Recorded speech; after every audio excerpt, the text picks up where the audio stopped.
Good evening and welcome to our AAC lecture as part of the workshop City for Dreams. Chris van Duijn is here tonight. Chris van Duijn is partner at OMA. He is responsible for the Asian projects of OMA, and he has been with OMA since the 90s. Projects by Chris and projects he worked on are projects that have changed how we perceive certain architectural typologies. Here, there is the Prada shops, of course, but also the Prada Foundation, but also projects like the Museum of Modern Art, the Garage project in Moscow. His projects are often of a large scale, of an urban design scale, and if not, they're certainly of an urbanity defining scale. So of impact, and also they are of strong experiences and of a strong memory of visit. So qualities very much suitable for our workshop. So I can't wait what he brought to us today, and thank you so much again for being here, making time for us. Please join me in welcoming Chris van Duijn.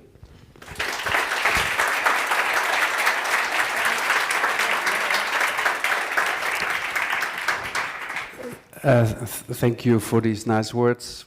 Is it so loud? Is it okay? You can hear me? Okay, good. The third time I'm here, I think I'm soon getting a medal or something. It's always a pleasure to come back here, and I mean, I've seen many faces now for the third time or second time.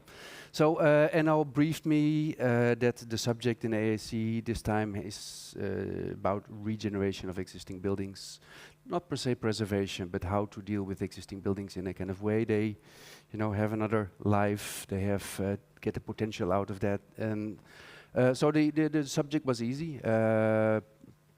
Preservation projects. My intent is to show 8 projects today that deal with existing buildings in a different way.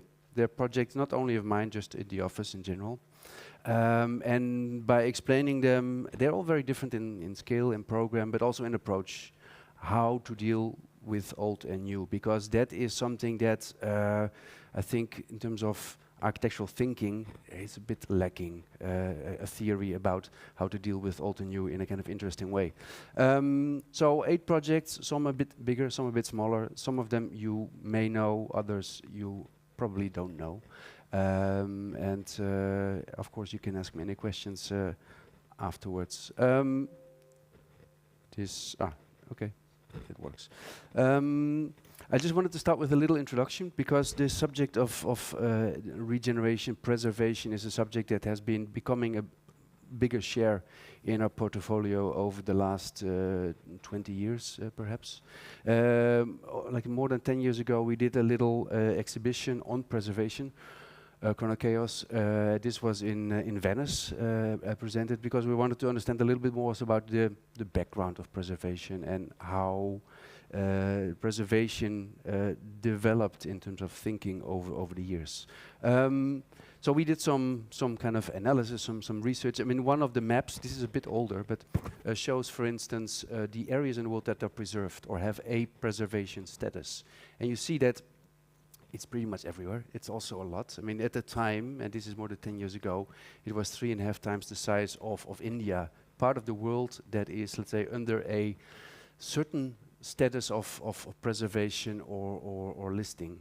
What you also see is that this is a very popular phenomena. 30 years ago, preservation, in terms of scale, of size, was only little, but it's going faster and faster and faster, and it's accelerating to a level that we, soon have basically covered the entire Earth with preserved areas. Also, the scale of areas that could is being preserved is bigger. It used to be monuments, just the classical monuments, and became kind of buildings, and became neighborhoods, and now it's the moon, It's railway tracks in Switzerland. So it's becoming very popular.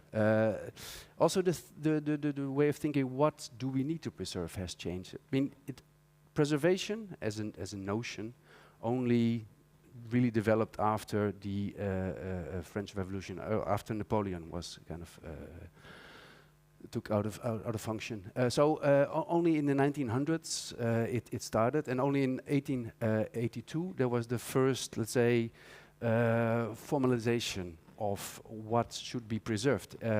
It was mainly in France and England that the kind of people were thinking about it.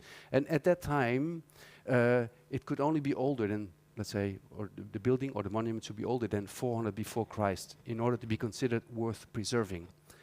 And what happened in those years, in those 100 years, between 1882 and 1883, is that period got reduced to 30 years. So everything, let's say, older than 30 years is worth preserving, to the point that in 2007, actually, that also no longer was valid anymore. That meant that everything could be ready for preservation by the time it was finished. So what's the future? Well, maybe the future is that you have to kind of plan ahead of what will be worth preserving even before you build it, plan it. I mean, this project is a house in Bordeaux, a villa. The moment it got, let's say, it was ready, 3 years later, it was already preserved. The owner is unable to kind of make any changes to this building.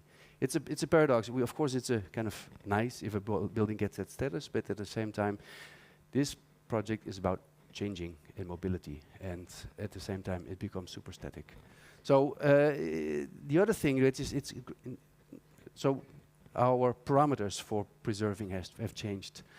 But it's not only about numbers, it's also about taste. I mean, this is a building, I mean, the DDR parliament that got demolished because of this building. So it's also very selective. What part of history do we want to remember? What part of history, what tastes do we like best? All these social projects from the 50s with all the good intentions are all one by one being demolished. So there is a certain kind of architectural tastes that is not worth preserving, apparently. And this is going on. So it's not only architectural, it's a kind of very political debate as well. And if you really look at how to think about preservation, then these are two thinkers from the late 1900s. Ruskin and Viollet-le-Duc, an Englishman and a Frenchman. And basically they have the two kind of opposite ends of the spectrum, how to think about preservation. This man thinks that preserving an existing building or a monument is impossible. I mean, it's the worst thing to do. Authenticity is number one. If it's not authentic, it's not worth preserving. This man, the opposite. You can not make it too beautiful. I mean, the more you do with it, the better it is, basically. So it's basically in this spectrum between impossibility and, you know, going all the way.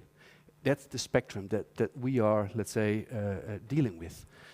And I think in those years after them, the thinking did not really develop.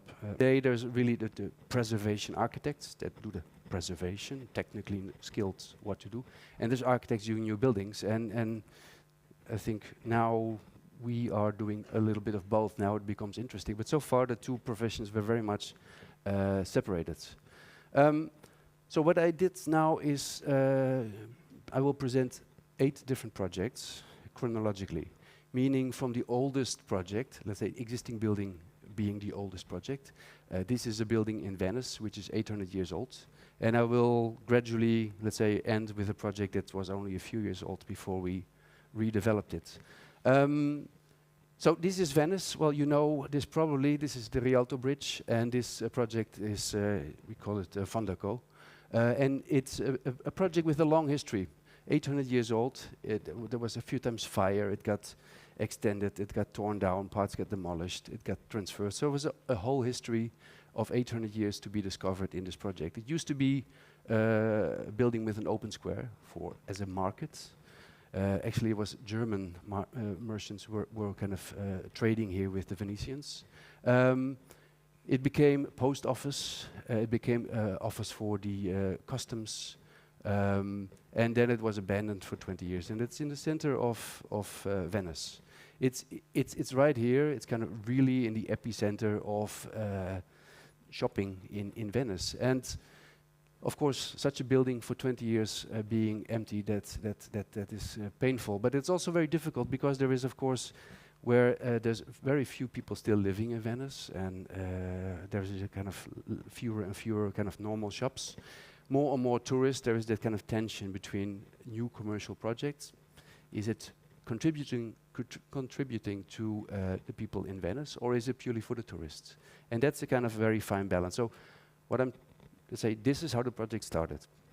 So we got contacted by the Benetton family, who were buying this, and said, we want to develop this into a department store. But we don't know how, because we know the politicians don't like it. And that's where the task as an architect begins. I mean, it's not only about stone and other things. In short, what we did was develop a strategy with them. So how can we tackle this paradox? On the one hand, making something that is interesting for the city of Venice, invest in the city. And on the other hand, of course, it needs to be a commercial project because our client is simply a retailer. So basically, we developed two projects. One is the Fondo, and the other one is the Rinascente, which is the department store. And this is the story that we focused on, because what we try to do is basically make the building that has been used as post office and as a private building for many years, can open it up to the city and enable the kind of everybody, people living there, tourists, and so on, to enjoy that building. So one of the things we did is kind of study former routes, how it was connecting to the streets. So now it was only one small opening, but we opened it to multiple ways, just to kind of make it part of, let's say, the urban fabric that once was there. So we opened it up, and the agreements with the authorities, also based on the people living in Venice, was that we would basically donate this square to Venice and not make it commercial, not make it commercial at all. In other words, we are making a department store, but you are not allowed to see that it's a department store at all. So we were adding new entrances, opening that square again, and basically try to make this a kind of piazza, as you have so many of those in Venice. However, the good thing about this one is that this one was covered. So it's actually adding a lot of possibilities to public space in Venice. So it can be, of course, a square. It can be used for other kind of events, film, art, carnival, parties, sports events. I mean, it's a square, but it's a covered square. You don't have it in Venice, so that's kind of beautiful addition to the public realm. And again, the whole intention was like the people do not see that this is a commercial project. So this is a model of the project. This is the central court that was covered already with a kind of glass roof. These are the galleries that used to be open, of course. And then behind it, you basically have that ring that is building. And that is the building that is for the retailers. The final project looks like this. So you see the courtyards, you see those galleries. We brought back some of the original colors, did all those studies with the soprintendenza, the kind of person in charge of all the existing buildings in Venice, and we could make very small changes to the building. The only place where you see some of the circulation, I mean, it is a department store, of course. You want to kind of see where to go to, how to circulate. It is one opening in the wall, and there is a reason for that. I'll show you later. So this is, let's say, the public project. There, in that ring, we then had to, in the existing building, we analyzed each and every wall. What is it? Plasterboard, we can knock it out. Is it a kind of, let's say, masonry wall from 20, 50, 70 years old? We can take it out. The moment we found all the plaster layers, we had to keep it. So it was like a tedious analysis of what we could demolish and what we couldn't demolish. And this literally took years. So in the end, you see core and shell and interior. On the core and shell, black is what we had to preserve, and this is what we could change. Almost nothing. Yeah? Really small windows in and out. Only on the roof we could do a little bit more, and in the interiors we could do a lot more. So what we did was basically adding what is missing for a department store circulation. Of course, escalators, we need egress staircases, and we need elevators. So all our changes were basically focused on putting the kind of infrastructure of the department store inside that building. That was our kind of real focus, and the rest was cleaning, doing as little as possible. So this is the situation from the Rialto Bridge. If you come down, this is what you see. This is now, I mean, this is in the evening, it's closed, but during the day it's all open. It kind of invites you to enter. This is how you kind of go in. And this is when you arrive in this central space. So we renovated it, brought back some of the old elements. And this is an image, this is a recent image, where you see that the only signage is these kind of tapestries that are hanging over the guardrail. There's no neon, there's no logos, there is no brand names. It's all hidden. In the corridors, they can put furniture. They can kind of occupy it with kind of temporary activities like this, but there's nothing physical that stands there. And then this is the new circulation that we brought in the ring. This is on the lower level, how you can take the escalator up. And this is where we were able to make openings. We kind of cut in these voids. And this is an interesting image because what we basically did is took out all the layers that we could. And by doing that, we also discovered a lot of the history. We know that these elements were about 800 years old. So they were kind of original. This brick was also 400 or 500 years old. We couldn't make any changes to that. Also, those door openings were old. But what we actually found out is that in the 30s, in the period of Mussolini, they did reinforcement of the existing structure in concrete, and nobody knew. And the infill in there was kind of allowed us to kind of make openings. So these were the only places where we could make openings in those, what we thought, old walls, and opened the opportunity to also expose some of the escalators. So it's a project that you cannot design in the beginning. You need to start to analyze, unravel the history of the building.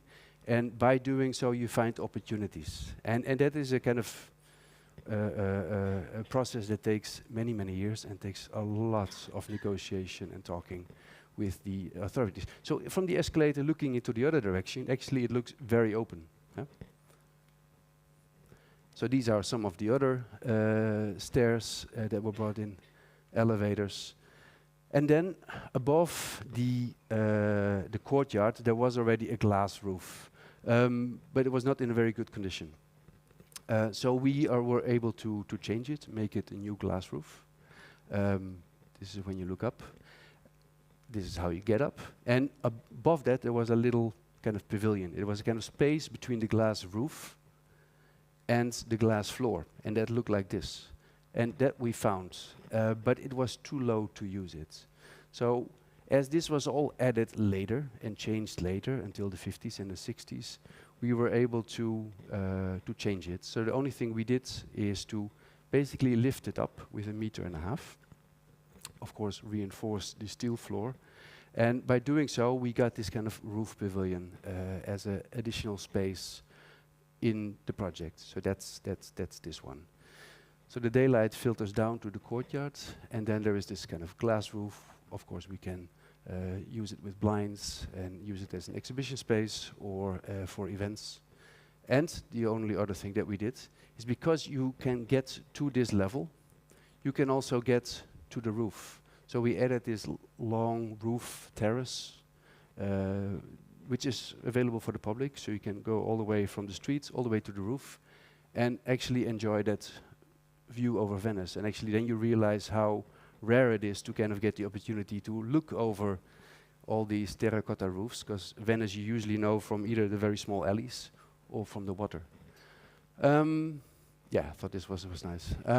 So that's a story about Fondo, about going through a long process of analyzing the building back and forth, finding the different stories, the different layers, the different histories of a project.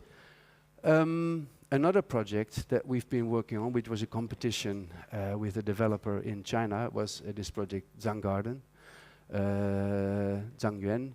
It's in Shanghai.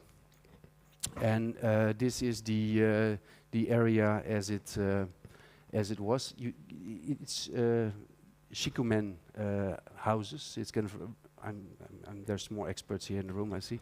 I have to be careful explaining it. Shikumen houses. It's a historical neighborhood, and as with many kind of cities in the world and in China, a lot of these original neighborhoods are disappearing because we're kind of building all these kind of new towers and shopping malls and so on. We were teaming up with a developer. It's a retail developer, and the competition was in order to kind of get the land, and they were quite ambitious. They wanted to really, let's say, on the one hand, do a very nice preservation job for this kind of old neighborhood, and the other hand, of course, also open up new opportunities for retail and let's say other industries. This is how we found it. Basically, the little streets. It was already kind of emptied, or not too many people were living in, and you have these kind of little courtyards, private courtyards in those houses. What happens usually is they either kind of get demolished and erased and new buildings are there, or there is some kind of facade preservation project, and behind it it's all retail and it's all completely commercialized. But usually all these details then get lost. There was another, there was an interesting history to this project. When we went there first, of course, we were able to kind of go through these existing apartments, residential units. But there was a history before that. Zang Garden used to be, in the 1860s, 1870s, one of the first, let's say, European-style public park in Shanghai. It was basically the beginning of a theme park, and that was a kind of novelty because kind of public space was kind of a very new phenomena. You can see it's even in English written, garden, Zang Garden. It's the place where they had the first electric lights, they had the first photographers, the first roller coaster, they had viewing tower, box and fights with Kung Fu masters, so east and west. And this was that place where people kind of went to on Sunday with the family and enjoy, let's say, the new Shanghai. So that was on this very same location. Afterwards, these apartments got built. So it was on the one hand, innovation, events, publicness, yeah? And later it became residential.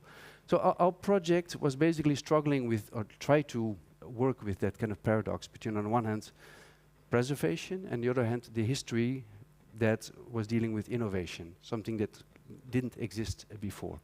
And we took the direction of basically layering, making two layers, one being the preservation layer and the other one for the innovation layer. So with the clients and engineers, we kind of worked out a plan how we could basically make a large underground construction while we were moving the existing buildings around, like a kind of play, and always kind of put them back.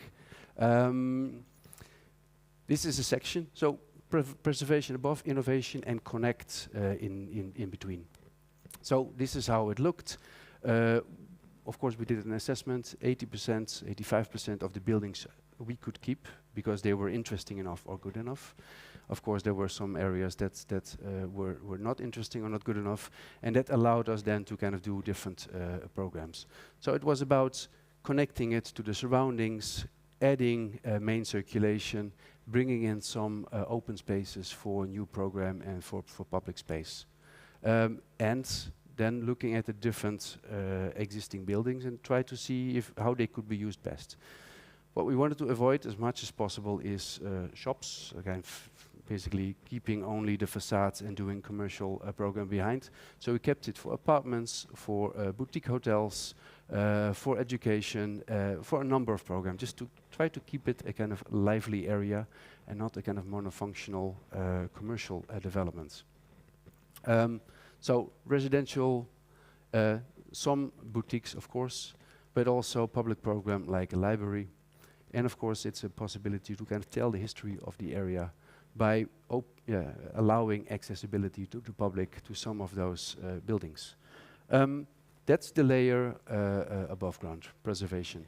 Then underground, what we try to do is make one large basement, which could then connect these 3 existing metro stations that were all there, but that were not connected. And connected through that basement, which was half commerce. I mean, our client is a retail developer, and half innovation. And half innovation is both a combination of commercial innovation and culture. So it's about innovation stores, but also working with innovation technology and culture. And connect is where we were trying to connect both layers to each other, but also to the surroundings, to the streets. So in total, we had a series of 8 different moments that were connecting the above and below ground. These were the kind of 8 different moments, which could be simply a matter of kind of visual connection with bringing in daylight to this kind of innovation hub in the center, entrance to the opera from above through the kind of gutted out, preserved building, leading it to the underground opera, a kind of void inside the retail space, or a sunken square to allow access to the different metro stations. So different types of public program and commercial program, bringing back that old viewing tower that would basically mimics the original one, but would connect also the basements with, let's say, the skyline of Shanghai, and a newly to be developed building, cultural building with theater and museum. So it's a very different type of preservation than the first project. We didn't win. The project, I think, was won by David Chipperfield in the end, the competition, and I think it opened last year. I don't know if anybody has been there in Shanghai. No. Anyway, the Zang garden has, let's say, been preserved, and I think that's a good thing. A third project, and again, it's chronological. So that was like the 1860s. This is the late 19th century. It's a very small project. It's in Paris, Centre Pompidou. And this is the project that we have been working on. It's in Le Marais, a popular neighborhood. It's a historical building in a U shape, and it was bought by the Galeries Lafayette for their foundation. Anticipation Lafayette, of Lafayette Anticipation. So this is the building as we found it. And in that U shape, there was this courtyard. In that courtyard, there were some extensions and buildings added, and you see it all looked a little bit crooked. Building had been abandoned for a long time, so it didn't really look very fresh at all. Also here, it's a preserved area, so we had to negotiate with the city about what could we keep, and what can we change, and we started big by kind of just saying we keep the part facing the main streets and the rest we demolish. But let's say they always send us back home, and no, keep more. So maybe the top levels, no. So in the end, we had to kind of basically keep the original U shape. And the only thing we could demolish is the part inside that little red block, is those extensions that were made later as an infill in the courtyard. Well, it's a cultural building. Let's say no exhibition, but it can also be dance. It can be events.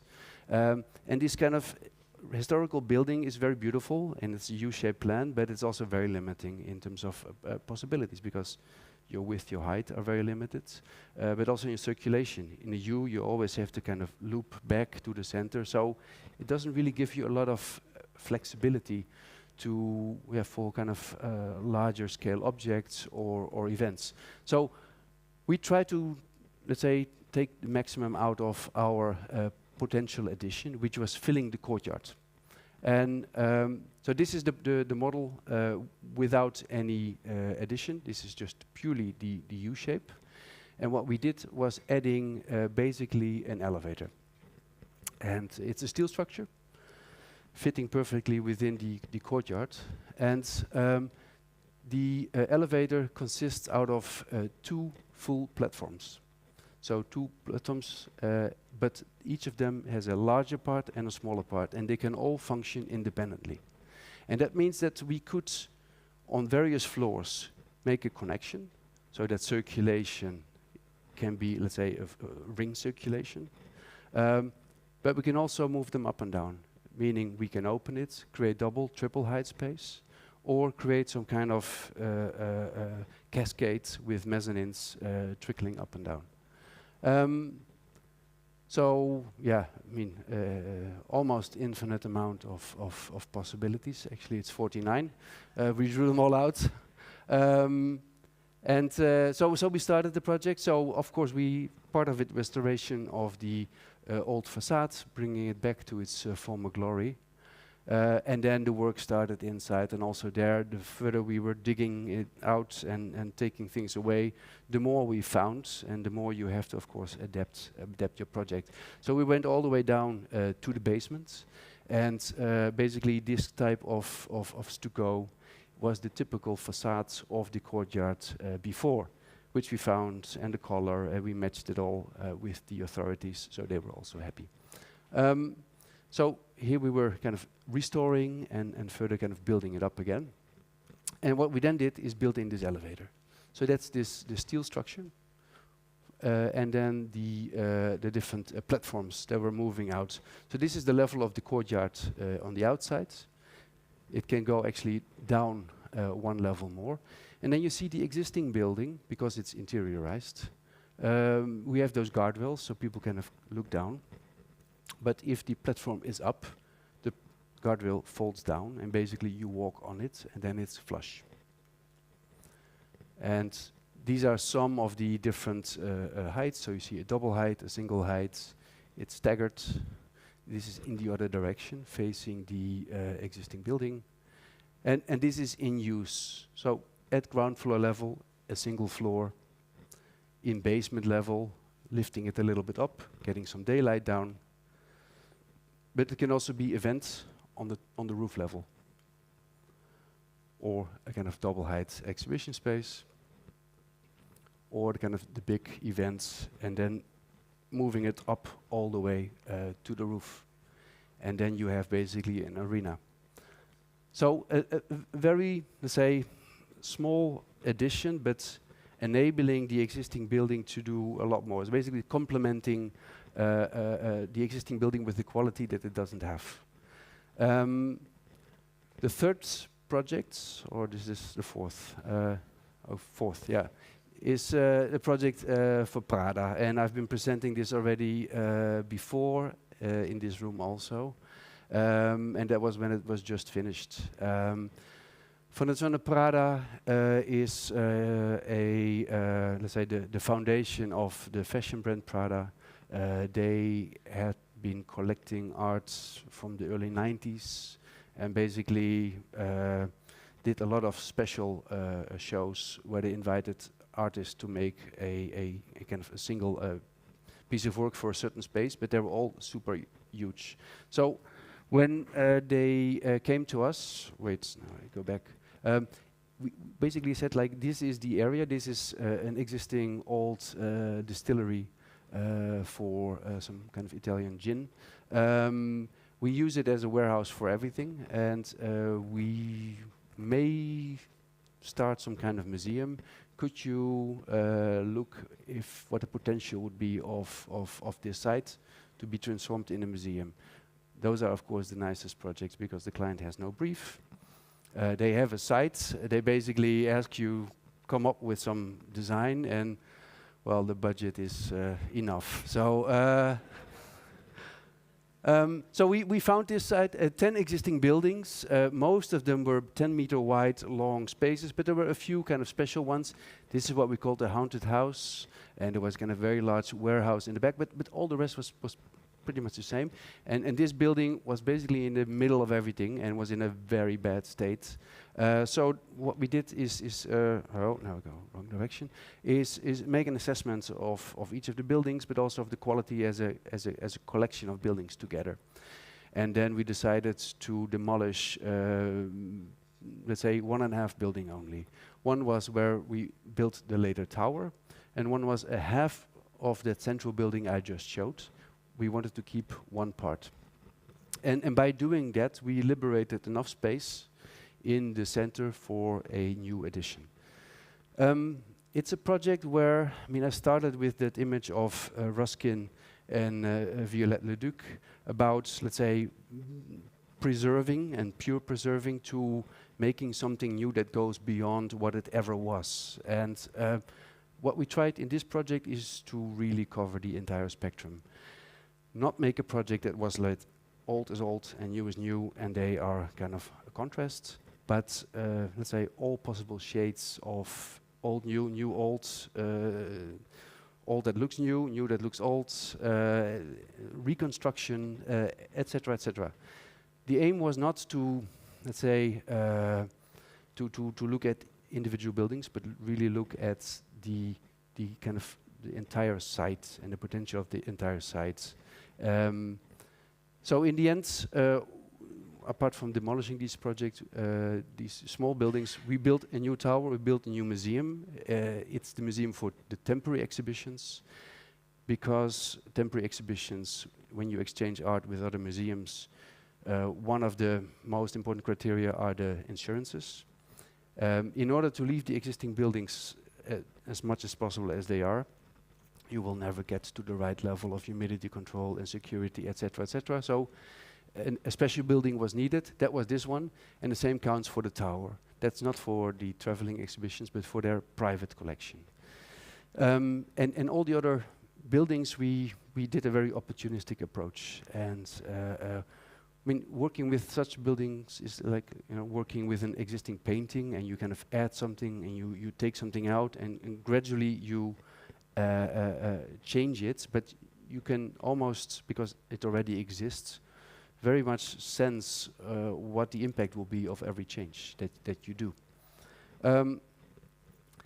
Yeah, well, this is basically showing what I already was telling you. So we have a new building for the tower, the museum, and also that fragment of the existing building we basically had to reconstruct because it was the only way in the end. What we try to do is find links between all these buildings, old and new. And a few tricks I will explain here is these two axes that we added. And all these axes come together in the museum. I think that's the pivotal building in this whole ensemble. So when you enter through the gates, it's open, it's for free, you don't have to buy a ticket, you can just go in, and it's almost like the city extends. And the first thing you see is the exhibition, fully on three sides glass. And from there, you kind of go around the corner, buy a ticket if you want to, or have a coffee. And you see that the museum building is kind of lifted up with 1.2 meters, the same height almost as the existing buildings. Of course, it's loading docks, they were all kind of leveled up. And that creates this kind of interesting thing because it creates on one hand distance, between the outsiders. You're allowed to peek in, but inside the building it kind of creates that visual relation because you're at the same height with those surrounding buildings. And that transparency layer kind of we try to extend. It's not only about old and new and old, but it's also about inside and outside, and try to create a project where both of them were kind of very organically interwoven. This is the second level of the museum. You can come up, then you see that canopy roof, the old terracotta tiles which got reconstructed, and you see that golden building that looks completely new, and it's a building that we left pretty much completely intact. The only thing we added was this very, very thin layer of gold. And so you go inside, outside, old, new. You know, it's not. It all doesn't matter. And also here you see old, new coming together, and you also see this is that canopy. We found these three windows that were covered when we kind of started the project, and we kind of liked it. These three big windows. So we decided to use them as we opened them up. We thought we will also open them up in the new buildings. So what we did is basically projecting these three windows also into the new museum by making these three same arches in the aluminum foam wall, But then this is an elevator, this is an egress staircase, and this is just a window. But also on the glass facade on the other side. Again, these 3 arches, but now they become the ceremonial entrance for special events in case this is used for whatever, a dance performance or a big opening. In the other direction, this is the museum with the glazed facade. It's about visual transparency and reflection. This is a mirror facade because we had cut off that existing building and we thought we just do it in mirror. And yeah, it kind of this sense of infinity with the glass and the mirror. But we also thought we project that same opening into these next buildings. And we did that by making these kind of huge bifold doors with exact same proportion as the glass facade. So this is the glass facade in the museum. And then here you see that kind of black line, that's the outline of these huge bifold doors that can open it. And that's also projected to the other side and also in 2 big windows to the 3rd building. That allows us to kind of also establish these physical connections between the different buildings. Seen from the museum, then the building in the back with the mirror facade. That's the door when it's kind of opening up. And that's one of the 3 doors being opened. So we establish these visual and physical relationships. And this is then seen from behind that 3rd building. Something that can also activate the outdoor space. So I think last time when I presented this, I went on with a lot about the existing buildings, but at that time, this building was not finished yet. It was the tower. We call it Torre. And it's important because in the entire compound is very introvert.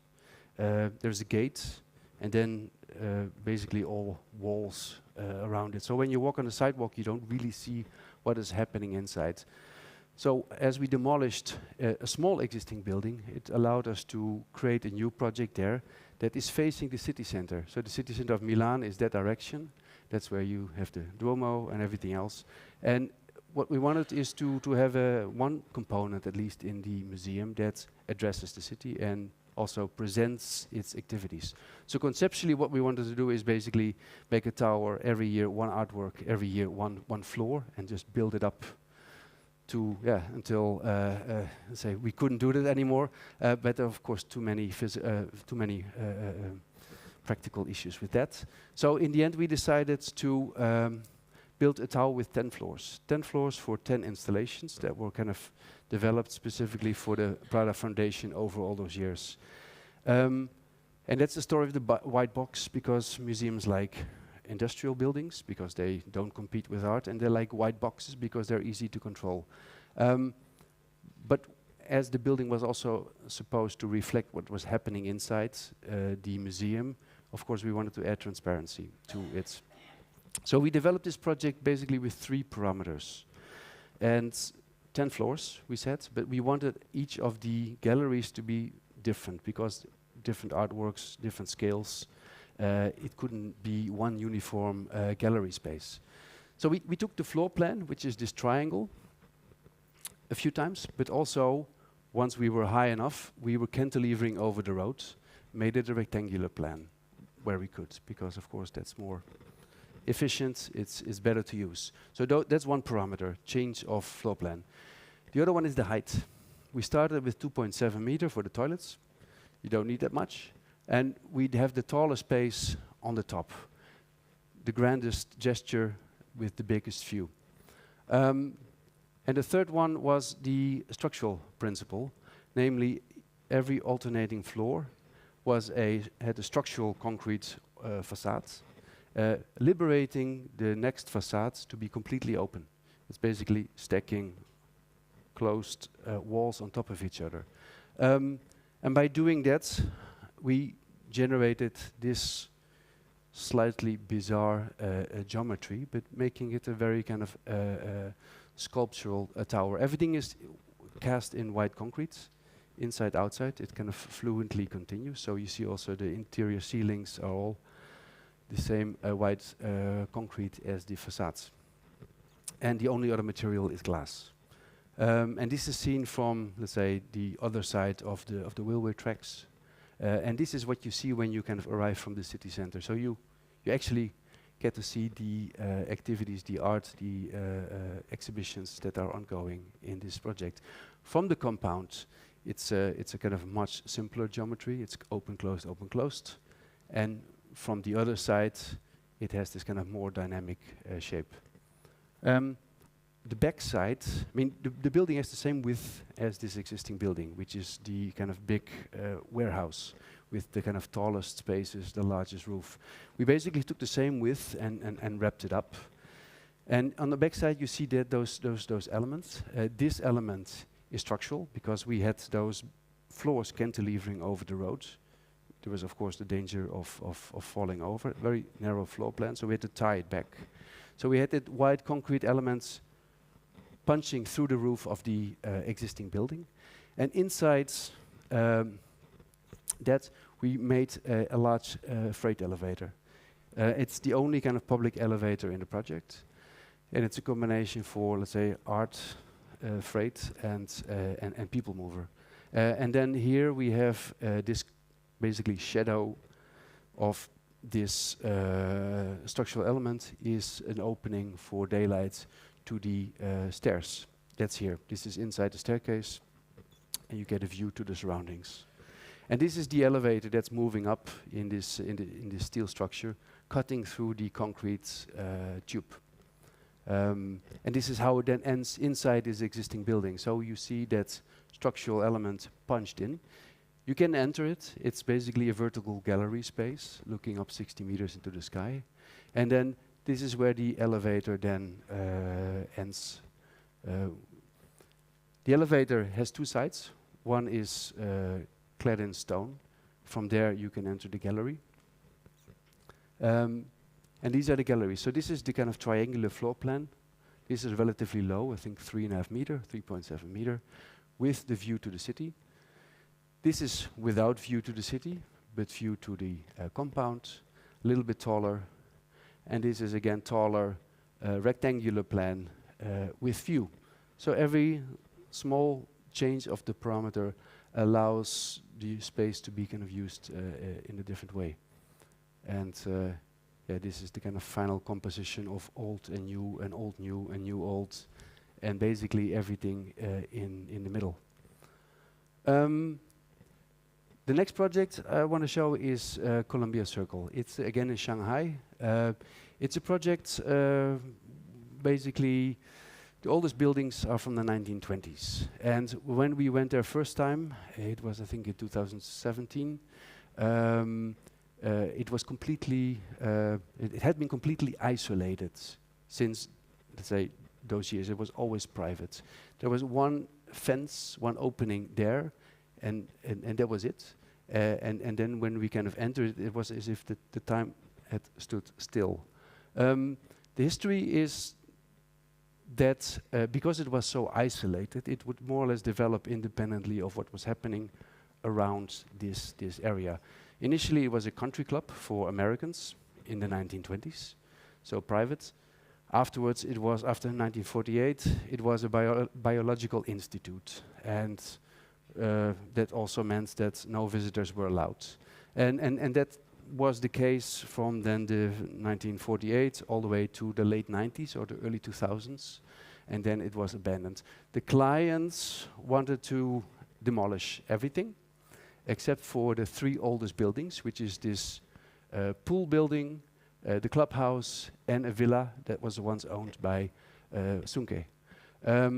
And all the rest, they wanted to develop that into a office building. They already had commissioned an Italian architect to make one pavilion and to kind of repeat it. And then, for some reason, they asked if we were also interested in doing that.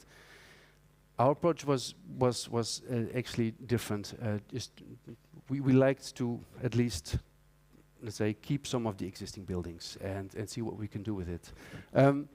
This is an image from the 1920s when the clubhouse and the pool were built. The pool still was an outdoor pool, and gradually that changed. And this is probably the oldest outdoor pool in Shanghai that, let's say, has survived so many years. You can literally see also the different moments that the pool got built, the first floor got built, the second floor got built, and behind it you see that laboratory building. This was a pool from the Columbia Club and later for the workers in the Biological Institute. So this was just too beautiful to destroy. And then this is what you see when you get an abandoned factory. Nothing happened here for 20 years, completely overgrown by green. So we were very much interested in keeping some of those buildings. This is a building next to the pool. They used to make glass bottles there for medicine. And this is as we found it, all this junk here. Anyway, when we started going to the archive and studying a little bit more about the background of the building, what we found interesting is that this was almost like a architectural history of the whole 20th century. Starting from the 90s, 20s, the 50s, the 60s, the 70s, all the way to buildings from the early 2000s. And as things are transforming and developing so fast in Shanghai and elsewhere, and let's say there's no appreciation for buildings from those later years, we thought we make this the theme for this project.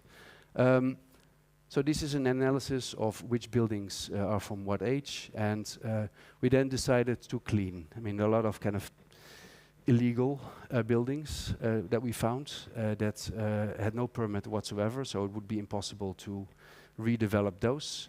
And so the red ones we proposed to demolish, and that also then gave us opportunities to introduce new qualities, and also organize it, because it's basically a kind of a cluster in the center, and then potential new urban connections to all four sides. I mean, only the one to the Yang'an West Road was existing, but there's neighborhood below, Panju Road, with a little park on the right side, and also here existing residential neighborhoods. Then the next step would be what to do with these existing buildings. And what we thought is interesting is if we kind of create visual relations between the different points of access, different entrances, by either eliminating a ground floor, lifting up a building, making view relations, etc., etc. And all of that's then developed in this master plan, where you see that gray is existing and blue is new. And so we had basically three categories. One are the monuments. They were listed. We couldn't do a lot. So very little blue. Then existing buildings with no, let's say, preservation value, but how to make them fit again for new use. So sometimes it needed structural reinforcement, sometimes we needed to add an entrance, sometimes a little bit more than that. And then also potential new buildings, office spaces, and a music academy that we were planning as part of this project, as a gate building. That was the project that we developed. This was for a developer called Vanke. Let's say it was the problem was they were so fragmented in their whole decision making that basically every 3 months their team got exchanged. We got new people who brought in new ideas, and it was kind of a project where you get 4 weeks to do a concept and 4 weeks to do an SD and 2 weeks to do a DD, and that's it. Yes. Compare that to the Prada project where we worked from 2006 to 2018, 12 years on it. You kind of see also the difference in potential, but in a kind of naive way, we maybe tried to, let's say, use some of those techniques here, but the context is so very different that also the outcome is very, very different. So we have been doing the master plan, but the architecture of the buildings have been done mainly by Vanke's own design team. So this is how our master plan looked. It's open today. It has some of the qualities. It has the little squares. The pool survived. There's shops and coffee corners and breweries inside. It's cute places for having a dinner, a late night shack. And there's workspace for, I think there is a gaming company inside this building. So I'm also trying to say that not everything works everywhere in the same way. You know, showing kind of failure is also a way of learning. The master plan, we did the architecture not. We designed these buildings, and I have no idea what they did in the end. So that was it. Now, continuing continuing through history, the previous project was covering a big part of the 20th century. This is in 1960. It's a project in Moscow for a cultural institute called Garage. They used to be in a garage, the Melnikov garage in Moscow. And they had to move because the owner of the building was planning something else there. And that's how the project started. Can we do something in a few months as a kind of temporary project? Now Windows neu gestartet. Okay. I think I'm talking too long. Should I do something or not? Okay. Anyway, I'll tell you the story. So we were invited by the client, Dasha. She was leading the cultural institute because they had to move, and she had been negotiating with people in the Gorky Park to take over an existing building and do a kind of a quick fix, so they could move their activities for a couple of years into that building. That building, you will see it soon, has a history. It used to be a restaurant in the 1960s in the Gorky Park, which was a family park, which was kind of a place where people brought their kids, weekends, theme park, and this is where they would then have their family dinner on Sunday. One woman in our team, one of the architects, she's from there, from Russia. She had been doing that in the 80s still. So they had a kind of that memory. Afterwards, the Gorky Park, became in some crisis. It was a no man's land. It was a dangerous place. And when we found it, it was still, they just wanted to kind of clean it. And it was lots of rubbish and stuff when we, good. Further. Yeah.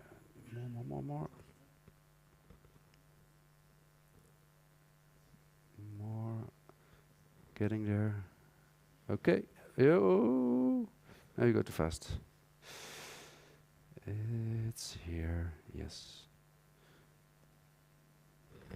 Okay, good. So we're back.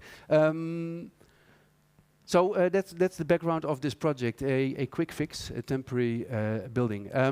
So it's in the Gorky Park, I told you that, and this is how it looked as a restaurant. And this kind of playful theme park setting, the kind of nice Sunday out. There was the plan to renovate the Gorky Park. They were starting to invest, but when we found it, this is how it looked. They were just kind of cleaning everything. This was used as a kind of junkyard for everything. The building was, as you can see, in a pretty bad shape. Oh, now it's want something else. Hold on.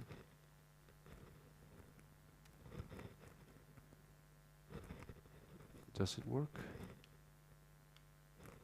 I think my remote is not working. Okay, but I'll just do it like this. And this is the interior. So there was no facade. It was a concrete structure. It was one of those first buildings that was built with this prefab concrete structure that had been used throughout Russia. And the same story here.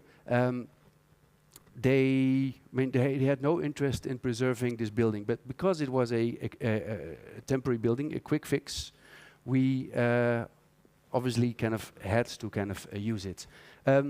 When we took the decision to take on the project and build and take this building as the basis, we came back from the client's office, went to the hotel, passing by the Gorky Park, and we found that a contractor already started demolishing the building. And he knew the garage from other jobs, and they was like, "Oh yeah, well we know you're going to do this build, but it's faster to just buy again these prefab concrete elements. They're still on the market, so we just take them down and we build them, but a little bit bigger.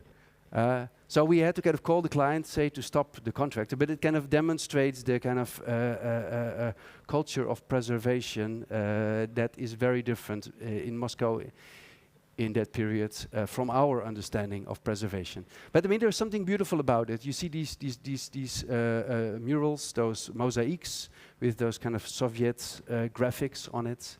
And the kind of bare bone of the structure. So we started liking this building and tried to find kind of unique aspects that would make it interesting for an exhibition space. There were these kind of grand stairs that were bringing people up from the outside originally to the inside. Again, these kind of mosaics that were falling down, graffiti, but still it looked like a beautiful patina from all those years. Existing building in a bad state, so our solution was to do a very lightweight facade. Polycarbonate facade, lightweight, so we would need minimal reinforcement of the concrete slabs, we thought. So the beautiful thing also of this is that it kind of brings in kind of filtered daylight, which is a kind of nice quality for the exhibition spaces, but also that it kind of really gives it one very new look, very new appearance. It's not about restoring the old appearance of the project.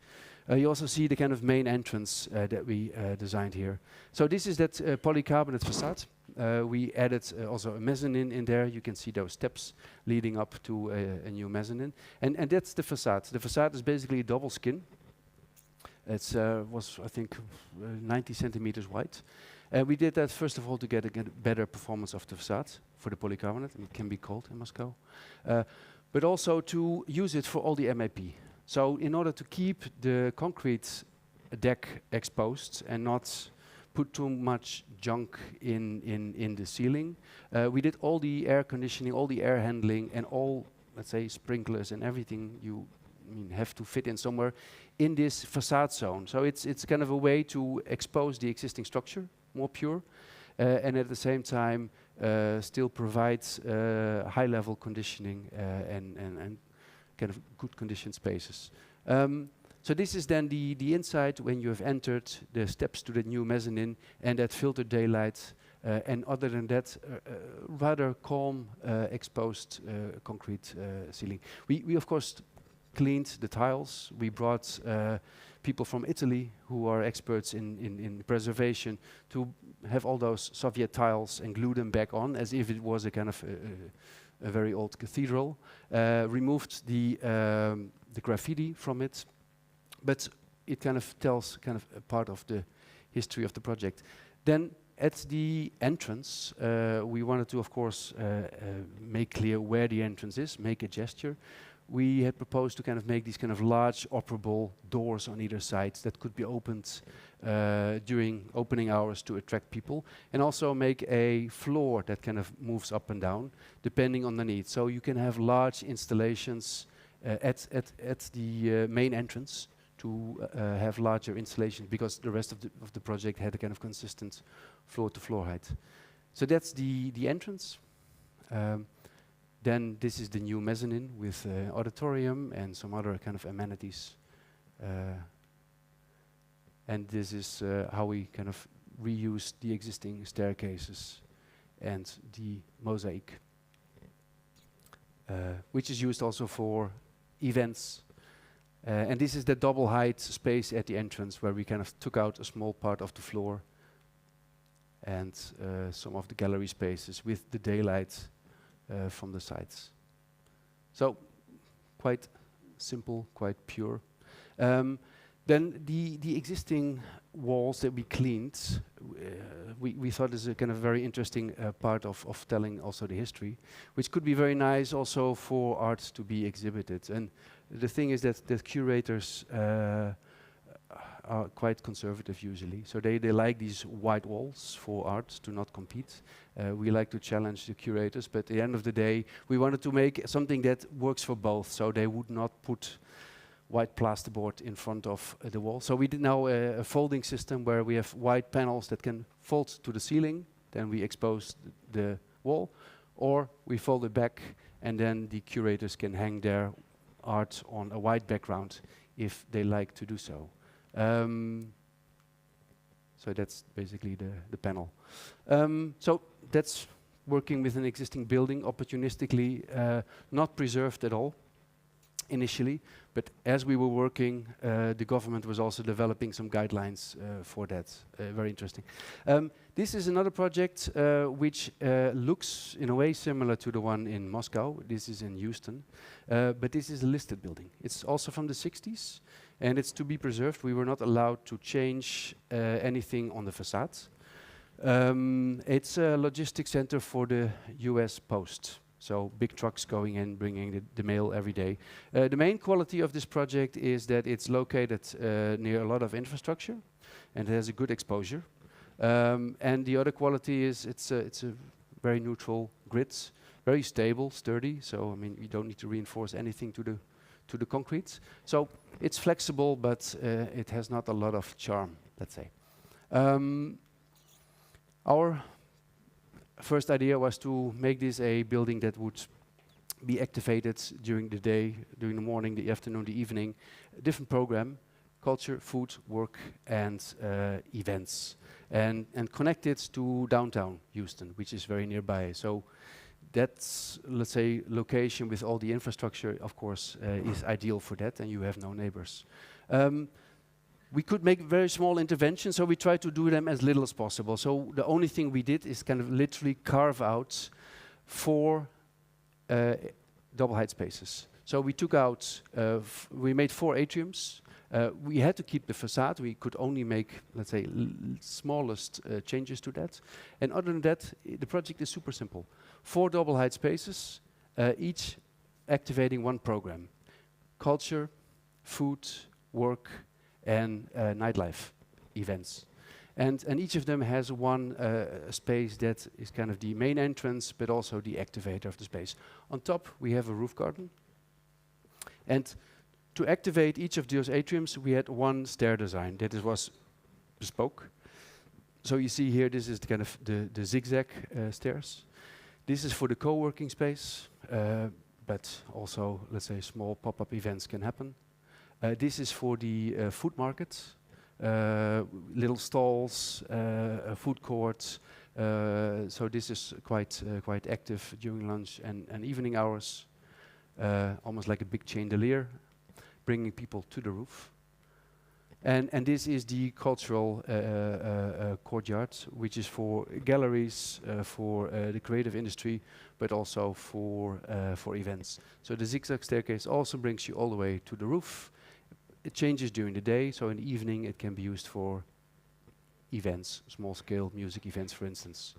And this is then seen from the roof. So those courtyards, ETV pillows on top, and then you see the staircases from above. And then this kind of very kind of lush park. We had to kind of really stay away from the facades. You were not allowed to see trees from the surroundings. I mean, usually people like to have as much green on the roof to show how sustainable they are, but in this case, preservation was really pushing everything away from the facade. And this is the rooftop, which is used during the day, or during the morning or weekends for yoga lessons. So, preservation project with kind of minimum intervention, very concentrated, and other than that, the building is simply robust enough to absorb a new program. The last project is also, let's say, it's a simple building. It was it's in Dubai, Al Sakal Avenue. The client has been buying this whole industrial compound with those sheds, and he wanted to create a cultural district in Dubai, bringing in, or let's say, promoting local people, companies to kind of develop art, creative industry, and so on. And for that, he wanted to have one, let's say, central building that was able to cater all kinds of different events, from exhibitions to dance performance to whatever. So we got that. The buildings were only 3 years old when we got them, and they basically look like this. it's a little bit depressing. I mean, not really the kind of the artistic building for as a kind of main stage. But I mean, all these buildings were like this, and they are perfect for whatever, a gallery inside, or for there's a small cinema and all kinds of things. But this is the building we got. Also, this was a fast project. So we decided to keep the volume as is, and just to kind of use it and redevelop it instead of making something completely new. This is the plan. There is a little square in front. You could just see it. I mean, that's the square. And we wanted to open it up to the square, at least have the opportunity to open it up. And therefore, we put all the services, all the MAP, the toilets, and so on the back, allowing one open space to be used for all kinds of different activities. In order to do so, in order to move from a single open space to an exhibition layout with multiple walls and rooms, we wanted to make a building that transforms easily, that you don't have to build plasterboard walls and knock them down 2 weeks later and then build them again a few weeks later. So we invented that system of walls that can pivot and slide. So you can put them all together in, let's say, can put them all together at the back, or you can create a series of rooms or layouts in that space. What we also did is we kind of sliced off the entrance, or the kind of the front facades, replaced it with polycarbonate, which is, well, as you know, lightweight, works well with existing buildings, but also brings in daylight, which is also a kind of quality. And now with kind of large operable doors, we're able to open it to the square, make events that are inside, outside, but also bring in a bit of fresh air. It's something that is being used in different. Last time I was there was a wedding inside, so it's very diverse. Now this is inside the walls that can turn and move around in different configurations. And this is the other side. So what we did is, with this metal cladding, we kind of sprayed on shotcrete, which is kind of the cheap concrete, basically, and in it we put little kind of mirror particles. We can give it a kind of almost disco effect and give it some, let's say, radiate to the surrounding buildings. And that was the last image. Thank you.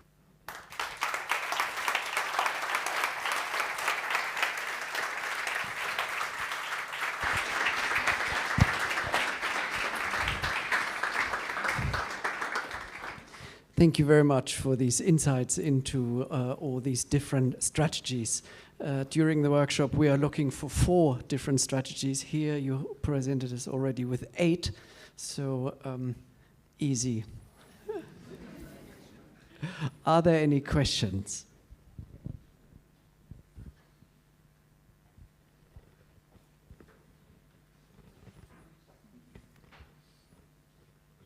No questions? There's one. It's not about your project. As we are on YouTube, I would like to ask you to speak into the microphone. I'm sorry, it's not about your project, but it's about what was so special about the facade in Houston. Sorry? What was so special about the facade in Houston? Nothing. But it was preserved. So that meant that we were not allowed to do anything with it. It was like a listed building in the US. So, as I said, like also we had to put the whole appearance from the outside was protected. Even on the roof, we were not allowed to have trees close to the facade. They had to kind of stay away from a certain distance, so the view angle would make it, let's say, hide them as much as possible. But yeah, no, I mean, there were no special details on that. No. Anything else? There's one in the front. So yesterday we opened also our exhibition about these kind of projects like Umbau, and let's say only to reuse buildings in a new function is already a contribution to sustainability items like reduce carbon emission and so on. So when you do this kind of projects, Omar, are you also considering sustainable ideas? Because already the biggest idea is to just keep the building. I think that is what you perfectly showed us to the beginning of your lecture. But are there, because now you're building projects in Shanghai, which has a quite difficult climate, also Dubai. So is there also, let's say, contributions to other sustainable details, thinking, philosophies? Yeah, well, actually, before on the way to this lecture, we had a discussion also about that.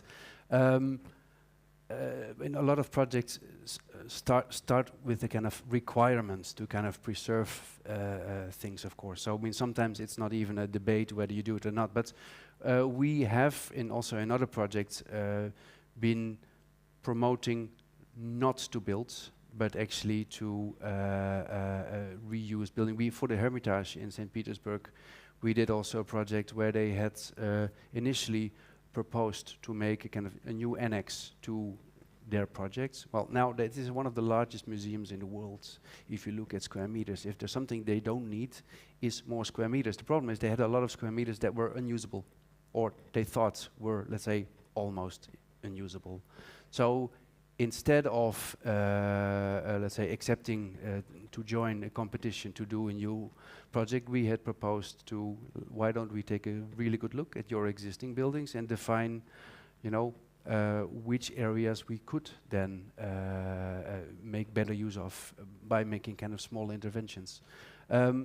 It's not only about sustainability, it's also not about preserving history, but I mean, there's sometimes these things just, luckily come together and reinforce each other. The same with cities, of course. I mean, there's so many parts of cities that are torn down, which is a waste for like kind of the culture of the city. But at the same time, you can do so much with existing buildings that it saves a lot of work, time, money, and carbon. So, I mean, we're not promoting us as sustainable architects, but as I would say responsible architects, because it's sustainability is one of the kind of aspects that we are doing, like we do structure, like we do MEP, like we do facade, and doing sustainability alone is full of paradoxes. Yeah, because do you build a building for 1,000 years in concrete? Is sustainable, but you can make also a building that can take apart and rebuild every 10 years is also sustainable. But the answer to the question is not always the same. So, and I think that's also what we try to do with these buildings. Try to identify how with least work, least investment, least carbon, we can get maximum output or effect. And I think in that sense, the Houston building is like, well, we changed less than 10%, but I mean the whole 100% is now being used again. I think in a kind of very, very positive way, because the client is now coming again for another project because it's quite popular. So.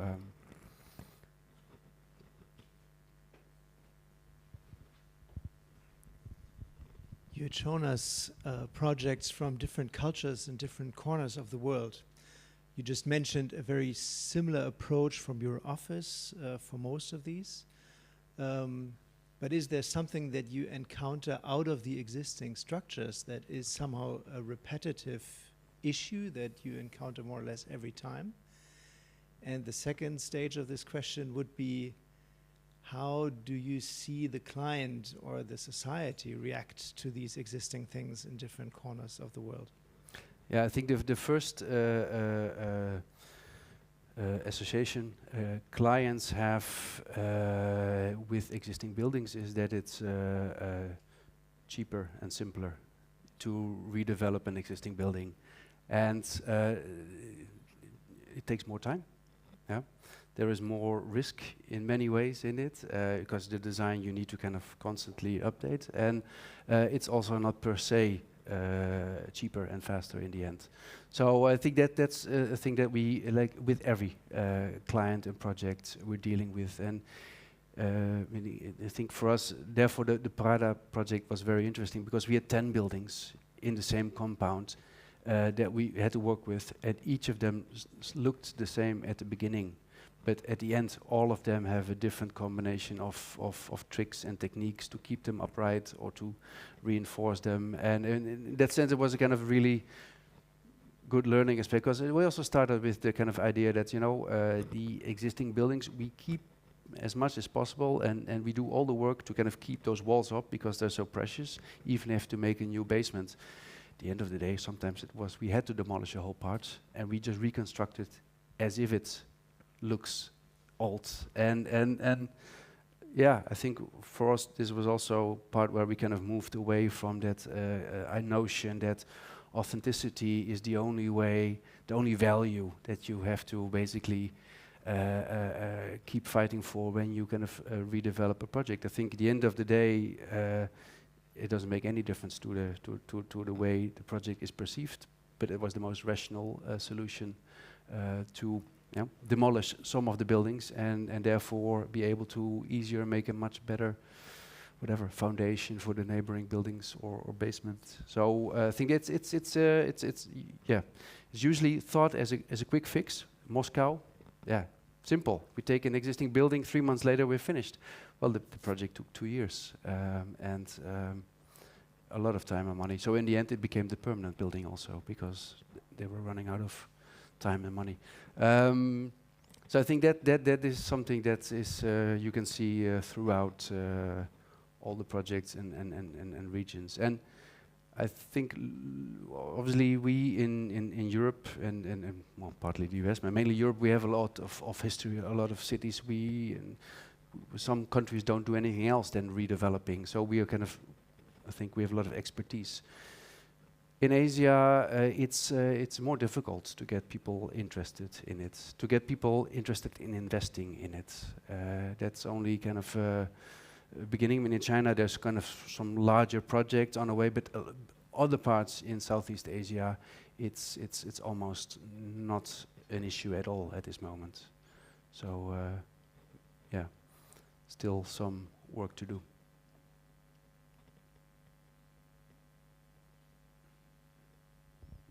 So if there aren't any more, there's one in the back. One last one. Where are you?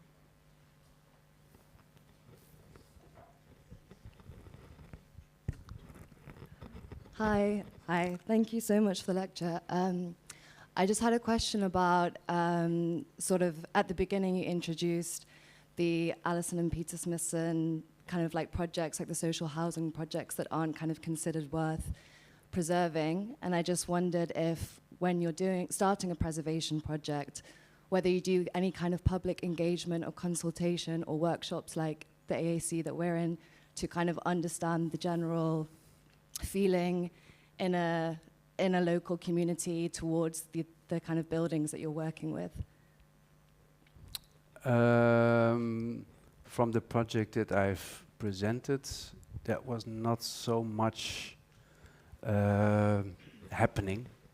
I think for different reasons. Not that that we don't thought that it was. Not that we didn't want to, but never was an issue. I mean, the Prada project that I showed, it was a street full of prostitutes and drug dealing at the time. So maybe they would have complained, but I think that the thing that happened is that abandoned area, by developing, by Prada investing in this area, had a kind of very positive outcome, of course. I mean, currently the entire neighborhood is being redeveloped and upgraded. So, it's I think it's easy to kind of sell something that clearly improves the quality of the surroundings. I think rarely that keeping an existing building is something that people disagree with. But we did do it in a project in Jakarta, in Indonesia, where there is the former, let's say the origin of Jakarta is Batavia Stad, which is a Dutch settlements at the time, and it's completely run down. It's completely, I mean, the trees are growing inside the buildings, and there's nobody willing to take the initiative to do this. So in the end, we met with a couple of local developers who said we would like to do it on bottom-up approach. And work with local people to redevelop some of these old structures, because I think they have a huge potential for Jakarta, which is a very difficult city if you want to kind of find a place where you go out and walk and see some nice things. The problem is it was not supported by the politicians, and then the governor was jailed, and then like at some point the developers are just also backing out, and we did a design, but nothing happened with it. Last question from the back. Yeah, a bit more basic one, but what is your favorite project and why?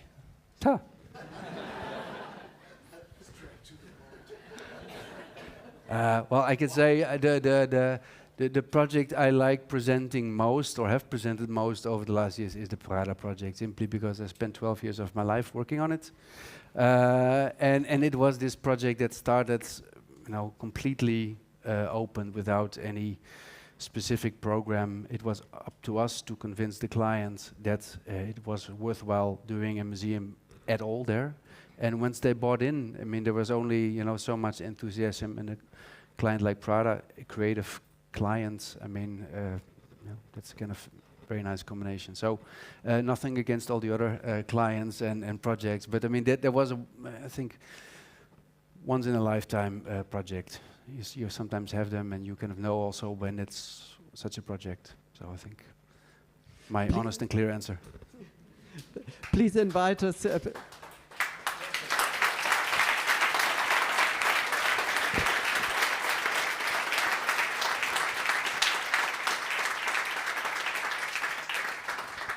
Thank you very much, and you are all invited to continue the discussion next door. Thank you.